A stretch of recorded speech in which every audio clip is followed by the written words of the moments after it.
दोस्तों, आज की कहानी एक करुणा, ममता और मातृत्व से भरी हुई है।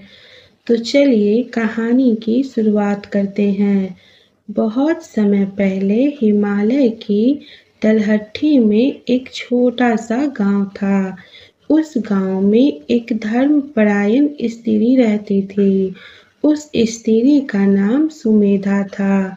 सुमेधा और उसका पति भगवान शिव और माता पार्वती के परम भक्त थे। इन दोनों के विवाह का कई वर्ष बीत चुके थे, लेकिन उनकी कोई संतान नहीं थी। फिर भी सुमेधा कभी भगवान से शिकायत नहीं करती थी। वह हर दिन मंदिर जाती और दीप जलाती और दूसरों की सहायता करती थी। एक दिन देवलोक में इंद्रदेव को यह सुनने को मिला कि पृथ्वी पर एक स्त्री की तपस्या इतनी शक्तिशाली हो रही है कि उसका पुण्य स्वर्ग के सिंहासन तक पहुंच रहा है। इंद्रदेव डर गए कि कहीं उसका तप और पुण्य भविष्य में उनके पद के लिए चुनौती न बन जाए। इंद्रदेव ने अपने अहंकार और भय में आकर एक कठोर निर्णय ले लिया। उन्होंने अपनी दिव्य शक्ति से सुमेधा के भाग्य में बाधा डाल दिया। धीरे धीरे सुमेधा के जीवन में ऐसी परिस्थितियां बनने लगी कि संतान प्राप्ति की सारी आशाएं समाप्त होती दिखाई देने लगी। समय बीतता गया।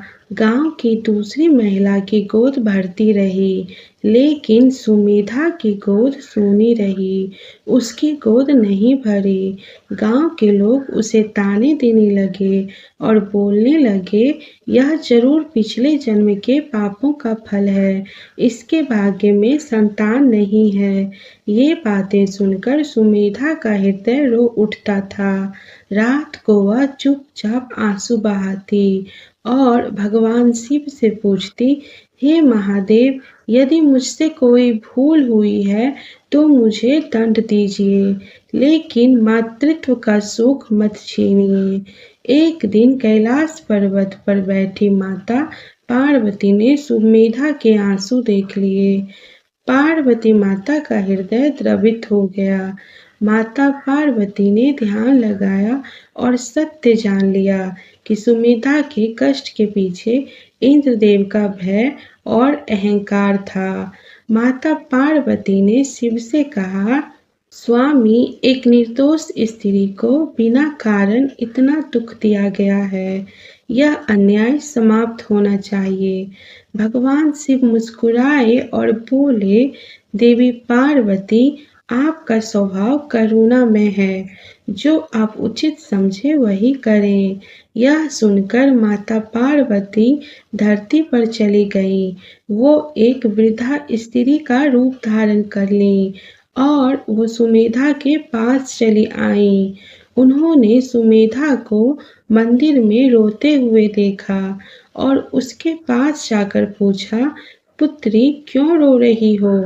सुमेधा ने अपने जीवन का सारा दुख बता दिया। वृद्धा रूप में माता ने उसके सिर पर हाथ रखा और कहा, तुम्हारी भक्ति व्यर्थ नहीं जाएगी। बहुत जल्द तुम्हारी गोद भरेगी।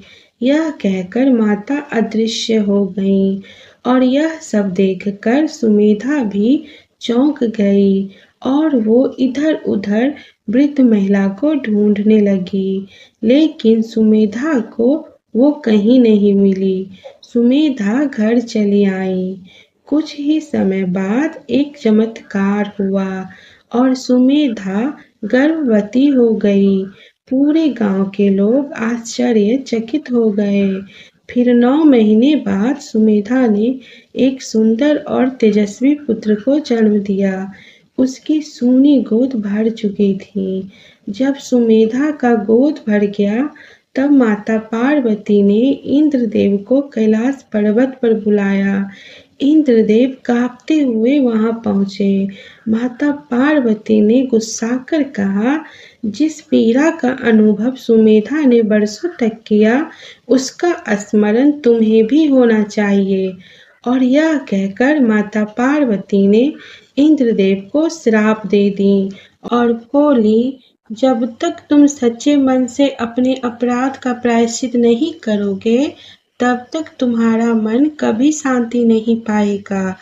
तुम हर दिन उस स्त्री के आंसुओं के दर्द का अनुभव करोगे। श्राप के प्रभाव से इंद्रदेव का मन व्याकुल रहने लगा। स्वर्ग के सारे वैभव के बावजूद उन्हें चैन नहीं मिलता था। अंत में इंद्रदेव को अपनी गलती का एहसास हुआ। उन्होंने पृथ्वी पर जाकर सुमेधा और उसके परिवार से क्षमा मांगी। फिर इंद्रदेव ने अनेकों यज्ञ, दान और सेवा कार्य किए। उनके सच्चे पश्चाताप को देखकर माता पार्वती का हृदय पिघल गया। उन्होंने कहा, गलती करने वाला बड़ा नहीं होता, बल्कि अपनी गलती स्वीकार कर उसे सुधारने वाला महान होता है। इसके बाद माता पार्वती ने इंद्रदेव को श्राप से मुक्त कर दिया। इंद्रदेव ने माता पार्वती का नमन किया। तो दोस्तों, इस कहानी से हमें यही सीख मिलती है कि किसी भी निर्दोष व्यक्ति के साथ किया गया अन्याय कभी नहीं छिपता। करुणा और न्याय की देवी माता पार्वती सदैव अपने भक्तों की पुकार सुनती है और अहंकार चाहे कितना भी बड़ा क्यों ना हो, अंत में उसे झुकना ही पड़ता है। अगर आप भी माता पार्वती और भगवान शिव में श्रद्धा रखते हैं तो कमेंट में लिखिए ओम नमः शिवाय और वीडियो को लाइक, शेयर और चैनल को सब्सक्राइब करना ना भूलें।